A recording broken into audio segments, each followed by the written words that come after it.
Hello everyone, let me show you today our Machenike G6V2 controller. How to enable the turbo mode on your controller. We use the key combination on the controller to quickly turn it on. The front of our controller can be seen. This little key is a turbo key. The turbo key is one of our turbo mode.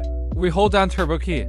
Click again. Just press the button you want to start turbo mode. Turbo plus At this time, our A turns on a manual turbo mode. If we hold A, it will continue to fire continuously. We manually hold A and it will keep firing. If we want to turn on an automatic turbo mode, press the turbo plus A again. At this time, we can see ours is an automatic turbo mode. We click open. Click the A button to turn on automatic turbo mode. Then we click to turn off automatic turbo mode. At this time, the A key is an automatic burst. If we want to turn off turbo, it is to turn off our turbo mode burst function. We press the turbo plus A again. At this time, our button return to a normal state. It doesn't have the effect of turbo mode.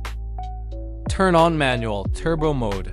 The order of turbo mode is like this. Turbo plus A turns on manual turbo mode. Turbo plus A is on. Then press turbo plus It is to turn on an automatic turbo mode. Let's press turbo plus A again. It will clear turbo for A.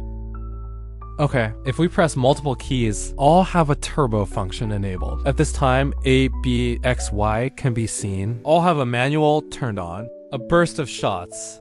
At this time, we want to put it all at once. We just hold down the turbo button for 5 seconds. Yes, clear the burst function of all keys at the same time.